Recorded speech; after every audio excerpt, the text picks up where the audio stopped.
Top 9 में सबसे पहले बात आर्मेनिया और अजरबैजान के बीच चल रही महाजंग की।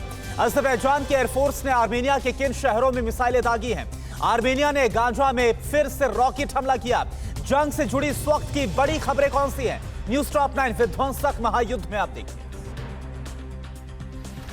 आर्मेनिया और अजरबैजान के बीच लगातार 16 दिन से जंग जारी है। अजरबैजानी एयरफोर्स ने आर्मेनिया के कई शहरों में रॉकेट और मिसाइलों से हमला किया है, जिसमें कई लोग मारे गए हैं। दोनों देशों ने एक दूसरे पर युद्ध विराम तोड़ने का आरोप लगाया है।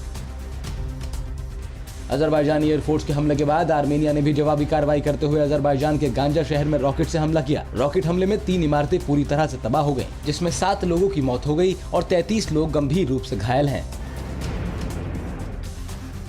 आर्मेनिया के ताजा हमले में अजरबैजान को भारी नुकसान पहुंचा है। जंग में अजरबैजान की 165 UAV, 16 helicopter, 17 plane, 510 armed vehicle और 4 रॉकेट तबाह हो चुके हैं। जबकि 9 सितंबर की रात से हुए हमले में अब तक अजरबैजान के करीब 4719 जवान मारे जा चुके हैं। आर्मेनिया के हमले पर अजरबैजान के राष्ट्रपति ने 41 सैनिकों के मारे जाने का दावा किया है। अजरबैजानी राष्ट्रपति इल्हाम अलीयेव ने कहा कि वोडनेस में आर्मेनिया के हमले में हमारे 41 से ज्यादा नागरिक मारे गए हैं और 200 से ज्यादा घायल हैं। हमारी सेना भी आर्मेनिया को मुंहतोड़ जवाब दे रही है। अजरबैजान के रक्षा मंत्रालय ने आर्मेनिया पर युद्ध विराम तोड़ने और रिहायशी इलाकों पर हमला करने का आरोप लगाया। रक्षा मंत्रालय ने कहा कि आर्मेनियाई सेना ने गांजा, मिंगशेवर, गोरानबॉय, अगदम, अगाजेडी, जेब्रियाल के रिहायशी इलाकों में बम और रॉकेट दागे हैं, जिससे कई लोग हताहत हुए हैं।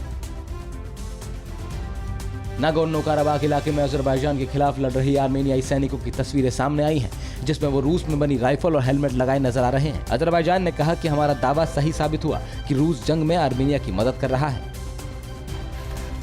आर्मेनिया और अजरबैजान में जारी जंग के बीच अर्धसक के राष्ट्रपति अराइक हरूट यूनियन ने कहा कि अगर दोनों देश अर्धसक का कोई शांतिपूर्ण समाधान नहीं निकालते तो हम आर्मेनिया और अन्य देशों से अर्धसक को अलग देश की मान्यता देने की मांग करेंगे।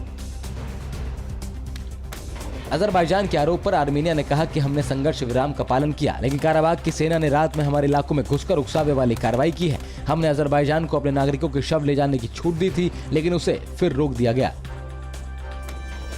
यूएन महासचिव ने अजरबैजान और आर्मेनिया से तुरंत संघर्ष विराम की अपील की है। एंटोनियो गुटेरेस ने कहा कि दोनों देश नागोर्नो काराबाख में तुरंत जंग रोकें और बातचीत शुरू करें। गुटेरेस ने अन्य देशों पर आर्मेनिया और अजरबैजान के बीच जारी जंग को रोकने में मदद करने की अपील की है। न्यूज टॉप 9 रोज सुबह 7 बजे और शाम 7 बजे सिर्फ TV9 भारतवर्ष पर।